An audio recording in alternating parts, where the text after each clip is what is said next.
అందరికీ నమస్కారం. కవిసింహ శతావధాని చిత్రకవి శ్రీ పోకూరి కాశీపతి గారి సారంగధైర్యం కావ్య పఠనం గావిస్తున్నది శ్రీ నూతలపాటి వెంకటరత్న శర్మ గారు. శ్రీ రత్న శర్మ గారికి స్వాగతం. నమస్తే. శ్రీ రమణీయ ఉదార్య వారిధి గంభీర్య ఆత్మవసుసూయ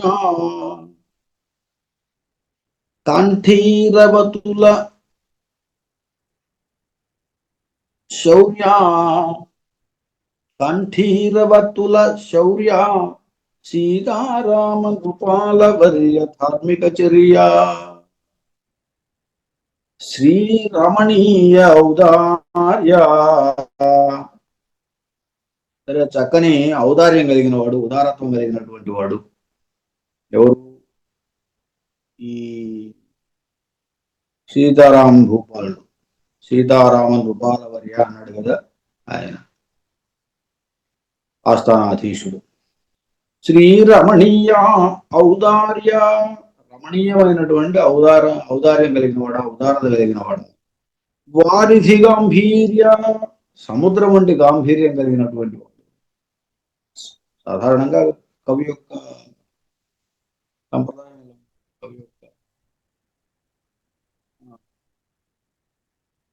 కవి సమయం అంటూ ఉంటాం సాధారణంగా. కొన్నింటిని పోల్చుకోవడానికి సముద్రాన్ని ధైర్యానికి ప్రత్యేకంగా తీసుకుంటూ ఉంటారు. వారిధి గాంభీర్య ఆత్మవసు సూర్య, ఆత్మవసు సూర్య, కాంతిలో సూర్యుని వంటి వాడా అని. వసు అంటే కాంతి అని అర్థం.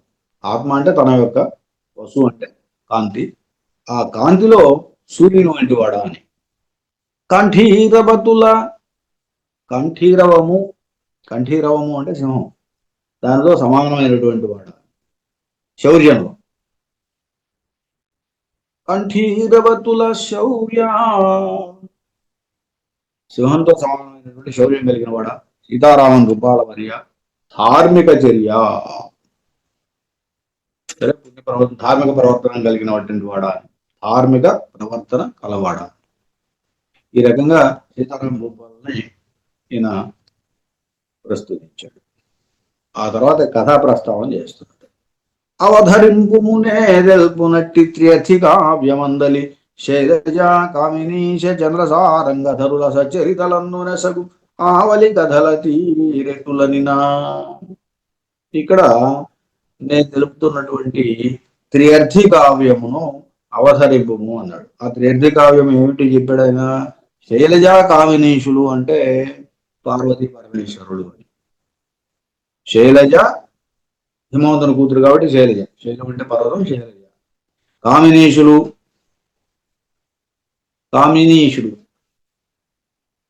పరమేశ్వరుడు. చంద్రసారంగధరుల సచ్చరితలందు, శివపార్వతుల కథ ఒకటి, చంద్రుడి కథ రెండు, సారంగధరుడు అనే దానికి సంబంధించిన కథ మూడు. ఇవి ఈ సచరితలందున జగు ఆవలి కథల తీరెట్టులని నా, జరగబోయే కథ తీరు ఏ విధంగా ఉంది అని చెప్పడానికి ఇదిగో చెబుతున్నాను వినమన్నాడు. అవధరింపుము అంటే వినుము అని. ఏం చెబుతున్నాడు ఆయన? అల్లస ఆరంగధర గురుండు అటువలె సవనాచలాంతరమునను హరియక్ష జంబుకాదులు సనన్ స్వధర్మ కృత్యముల తీర్చుకొని ప్రియదారజ్ఞప్తిరా.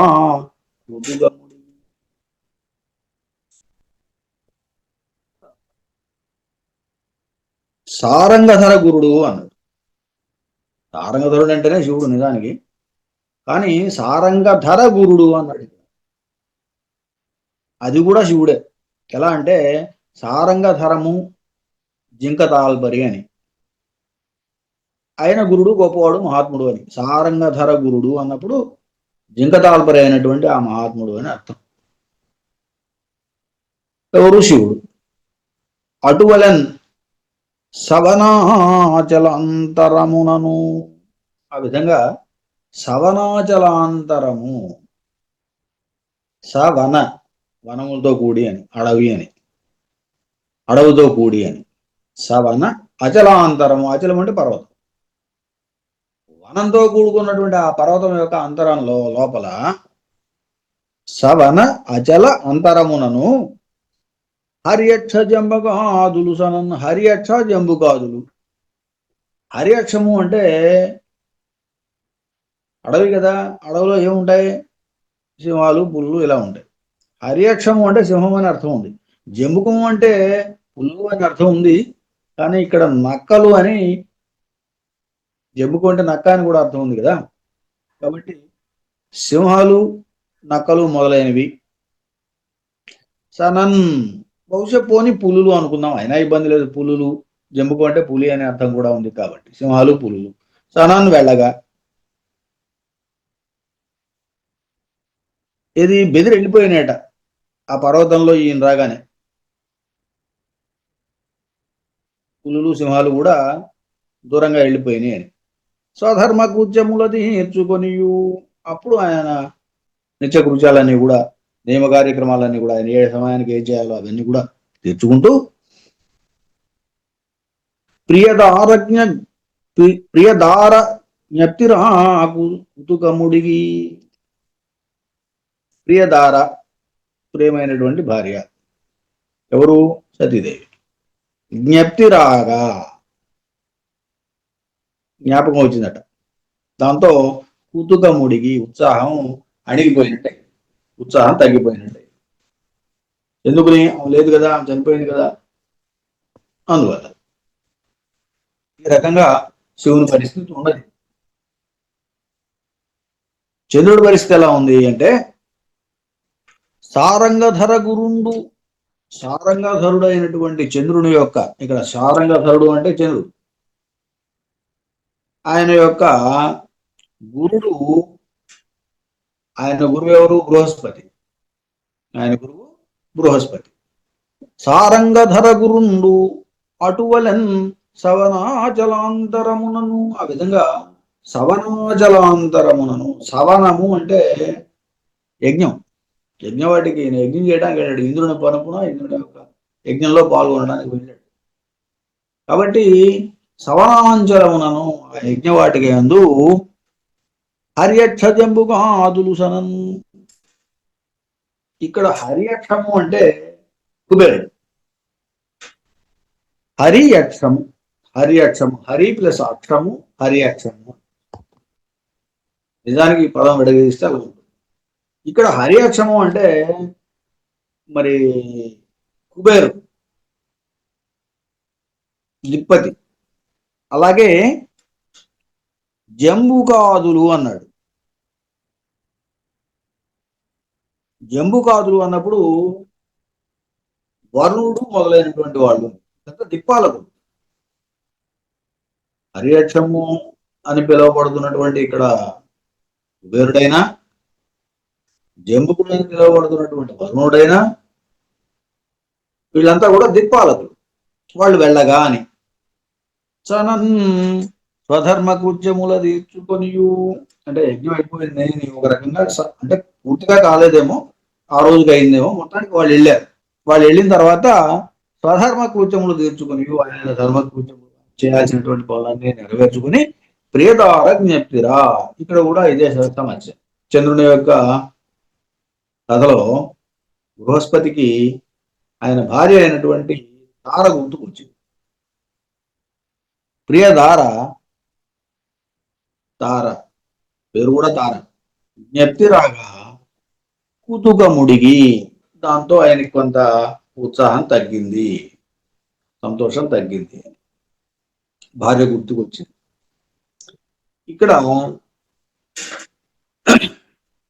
సారంగధరుడి కథలో కూడా సారంగధరుడు ఆయన యొక్క గురుడు అంటే తండ్రి, అటువలన్ సవనాచలాంతరమునను, అంటే సారంగధరుని తండ్రి రాజరాజ నరేంద్రుడు సవనాచలాంతరమునను, సవన అచల అంతరము అంటే అడవితో కూడుకున్న పర్వత భాగంలో, పర్వత మధ్యంలో హరియక్ష జంబుకాదులు సనను, హరియక్షము జంబుకాదులు సనను. హరియక్షం అంటే సింహాలు, జంబుకు అంటే పులులు, వీటిని చంపగా అని. సనన్ స్వధర్మ కృత్యముల తీర్చుకొనియు. స్వధర్మ కృత్యాలంటే తన వేటాడడం లాంటి పనులు. ఆయన వెళ్ళింది వేటాడటం కోసం, అడవులో ఉన్నటువంటి జంతువులు, క్రూర జంతువులు వేటాడటం కోసం వెళ్ళాడు. అలా పులుల్ని సింహాలని చంపాడు. అది ఆ స్వధర్మ కృత్యం నెరవేర్చుకోవడం అంటే. అలా నెరవేర్చి ఆ తర్వాత ప్రియదార జ్ఞప్తి రాగా, ఈయన కూడా ప్రియదార, దార అంటే భార్య, భార్య ఇక్కడ ఎవరు? రత్నాంగి. భార్య రత్నాంగి గుర్తుకు రాగా కుతుకముడిగి, ఉత్సాహం తగ్గి ఏం చేశాడో చూద్దాం. ఇలా ఈ ముగ్గురు పరిస్థితి. 3 కథల్లోనూ వారి వారి భార్యలు గుర్తుకొచ్చారు అని చెప్పి కథని నడుపుతున్నాడు. సతిని ఇన్నెన్నడు గందునే, ఎప్పుడు నీ సాంగత్యముంగల్గునే, ధృతి ఏ నాటికి తీరునే, కనులలో దీపించు యుష్మత్ సదాకృతి, నేలీలన్ మనంబునన్ మరతునే, ఈ సత్రమన్నింకనే గతి వర్తింతునే, ఈ విరాళిగటు నిగ్గన్నెర్చి జీవింతునే. ఇక్కడ శివుని పరంగా శివ కథలో సతి, సతి అంటే శివుని యొక్క భార్య పేరు సతీదేవి. సతి ఒక రకంగా సతి అంటే స్త్రీ, భార్య అని అర్థం ఉంది, స్త్రీ అని అర్థం ఉంది. సతి నిన్నెన్నడు కందునే, నిన్నెన్నడు కందునే, కంట చూచుట, నిన్నెన్నడు కందునే, ఎప్పుడు నీ సాంగత్యముంగల్గునే, నీ సాంగత్యం ఎప్పుడు కలుగుతుంది, నిన్ను ఎప్పుడు చూస్తాను అని మనసు పరిపరి విధాలుగా ఆలోచించుకుంటున్నారు. ధృతి ఏనాటికి తీరునే, ధైర్యం ఏనాటికి కలుగుతుంది. కనులలో దీపించు యుష్మత్ సదాకృతి, ఏలీల మనంబునం మరదునే, కళ్ళల్లో కనిపిస్తున్నట్టుగా, ఎదురుగా కళ్ళకి కనిపిస్తున్నట్టుగా ఉన్నటువంటి ఆకృతిని, ఆమె యొక్క రూపాన్ని, సతీదేవి యొక్క రూపాన్ని, ఏలీల మనంబునం మరతునే, ఏ విధంగా మనసులో మర్చిపోతాను. ఈ సత్రమందు ఇంకనే గతి వర్తింతునే. సత్రము అంటే అడవి అనే అర్థం. కాబట్టి ఈ అడవిలో నేను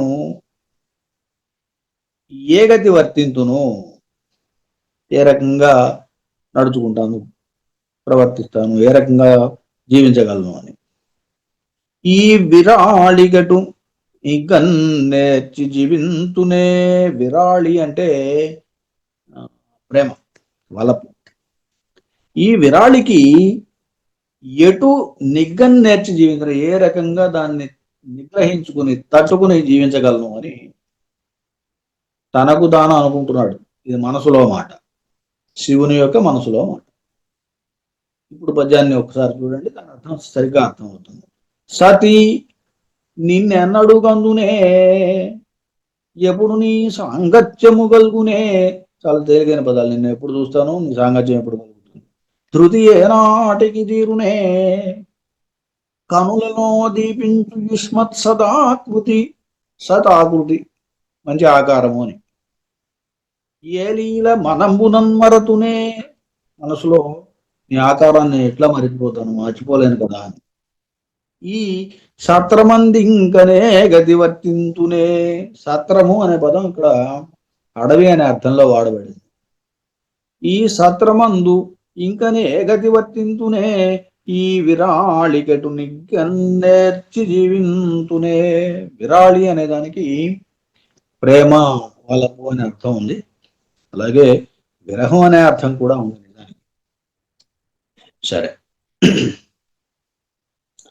ఇక చంద్రుడి కథలో సతీ, ఇక్కడ కూడా బృహస్పతి అనుకుంటున్నాడు, గురువు గారు అనుకుంటున్నాడు. సతీ నిన్నెన్నడు కందునే, నేను ఎప్పుడు చూస్తాను. నీ సాంగత్యము, ఎప్పుడు నీ సాంగత్యము కలుగునే, నీ సాంగత్యం ఎప్పుడు కలుగుతుంది అని. ధృతి ఏనాటికి తీరునే, ధైర్యం ఎట్లా కలుగుతుంది అని. ఏనాటికి తీరుతుంది అని. ధృతి అంటే సంతోషం అని కూడా, సంతోషం ఎప్పుడు కలుగుతుందో అని.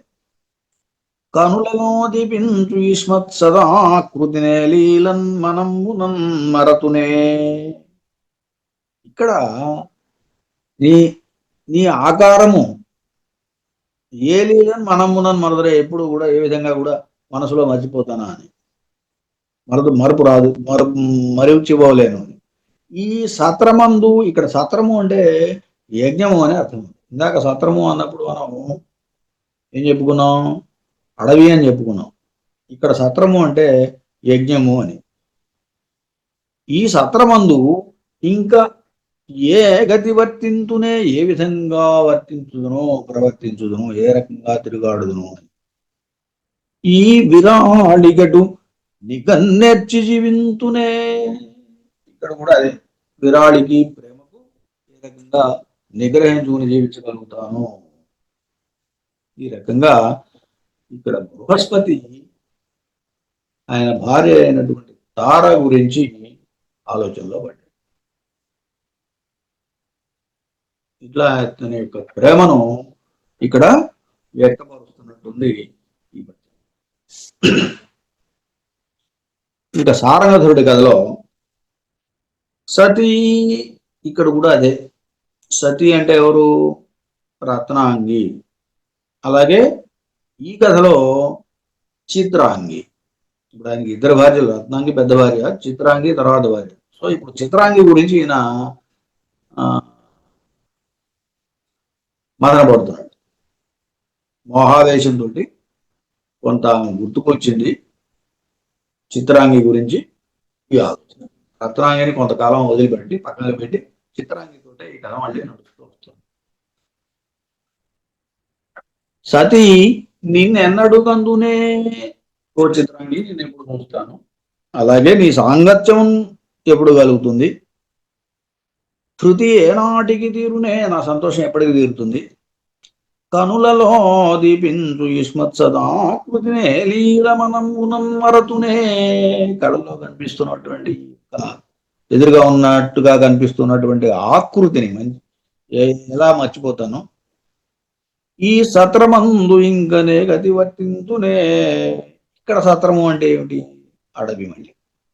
ఎందుకంటే ఆయన వేటకి వెళ్ళాడు, వేటాడాడు, ఆ పని పూర్తి చేసుకున్న తర్వాత ఆయన మనస్సు భార్య వైపుకు మళ్ళింది. కాబట్టి ఆయన అడవిలోనే ఉన్నాడు ఇంకా. కాబట్టి సత్రము అంటే ఇక్కడ అడవి. ఈ సత్రమందు ఇంకనే గతి వర్తింతునే, ఈ విరాళిగటు నిగన్నే జీవింతునే. ఈ విరాళికి ఈ ప్రేమ ఓర్చుకుని జీవించగలను అని ఇక్కడ రాజరాజ నరేంద్రుడు ఆవేశుడై మతన పడుతున్నాడు. ఇది 3 కథల్లో కూడా. మొదటి కథలో సతీదేవిని మనసులో తలుచుకుని శంకరుడు మదన పడుతున్నాడు. రెండో కథలో దేవగురువు అయినటువంటి బృహస్పతి యజ్ఞ స్థలంలో ఉండి యజ్ఞానికి విరామం తర్వాత దిక్పాదులందరూ వెళ్ళిపోయిన తర్వాత భార్య గుర్తుకు రాక తార గురించి ఆయన కొంత మోహావేశంతో మనసులో ఆలోచిస్తున్నాడు. అలాగే మూడో కథలో రాజరాజ నరేంద్రుడు అడవిలో వేటాడిన తర్వాత భార్య గుర్తుకు వచ్చి చిత్రాంగిని గురించి మోహంతో ఈ రకంగా ఆలోచిస్తున్నాడు అని 3 కథలు. తర్వాత పద్యంలో తమిని నాతోడ నీవు సత్రమున కరుగుదెంతునని సాగునప్పుడు దృఢతరముగా వలదనుచు వెంటకొని రాని ఫలముగాదే నేడు నిను వాసికుండుట నీరజాక్షి. ఈ విరాడు ఎందుకు ఏర్పడింది, ఈ విరహం ఎందుకు ఏర్పడింది అని చెప్పడానికి అక్కడ కథలో సతీదేవి దగ్గర శివుని పరంగా శివకథలు సతీదేవి నేను మా తండ్రి గారు యజ్ఞం చేస్తున్నారు, ఆ యజ్ఞానికి వెళ్ళి వస్తాను అని వెళ్ళింది. అప్పుడు ఆయన బలవంతంగా ఆపలేదు. శివుడు ఆపి ఉండాలి, ఆపలేదు. లేదు, ఆయనతో పాటు ఆమెతో పాటు శివుడు కూడా వెళ్ళి ఉండాలి, వెళ్ళలేదు. రెండు జరగలేదు ఆ కథ అలా. ఇక్కడ రెండో కథలో, చంద్రుడి కథలో, బృహస్పతి యజ్ఞానికి వెళ్తా అన్నప్పుడు భార్య తార కూడా వస్తానంది. అప్పుడు తారను వద్దన ఆపాడు బృహస్పతి గురువు. మూడో కథలో రాజరాజ నరేంద్రుడు అడవికి వెళ్తున్నప్పుడు చిత్రాంగి కూడా వస్తానన్నది అడవికి. సాధారణంగా రాజులు వేటకి వెళ్ళేటప్పుడు పెద్ద సైన్యం, పరివారం, హడావుడి ఉంటుంది. అలాగే విదూషకులు, ఆటగాళ్ళు, పాటగాళ్ళు వేటకి మామూలుగా వెళ్ళినట్టు ఉండదు. వేటకి వెళ్ళినా కూడా ఏదో సరదాగా వెళ్ళినట్టే ఉంటుంది. అలా చిత్రాంగి కూడా వస్తానని ఈయన తీసుకెళ్ళలేదు.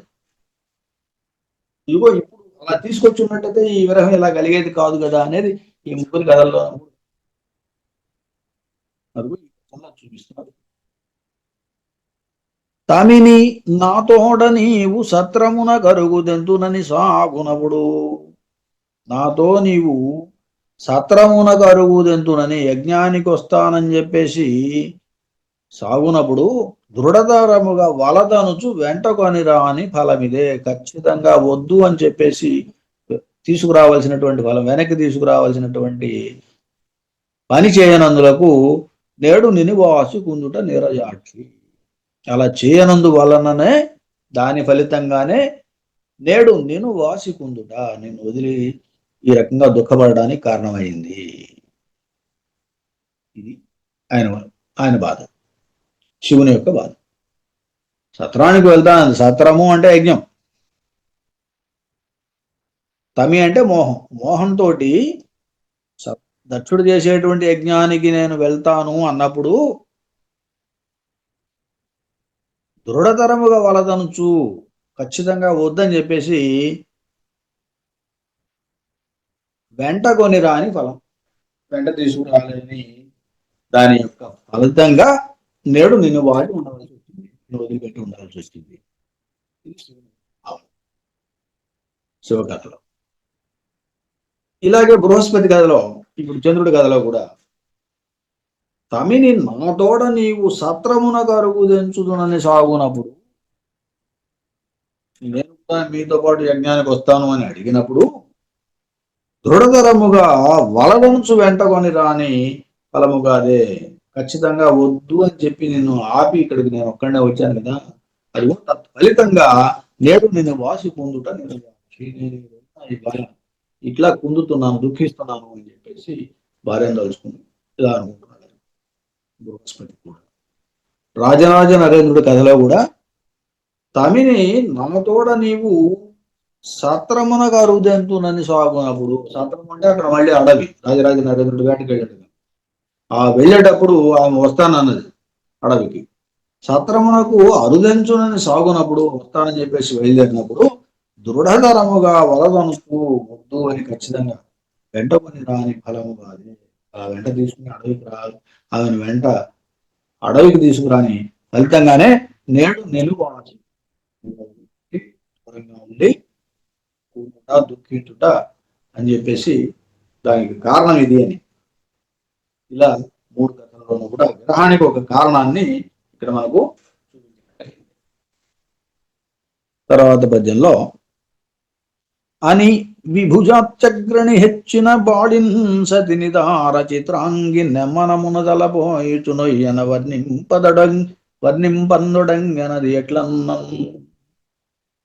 అని విభుజాత్యగ్రణి, విభుజాతి అగ్రణి, బ్రహ్మవంశాగ్రణి అని, బ్రహ్మవంశంలోని వాడే అని శివుడు కూడా, అది పురాణ కథనం.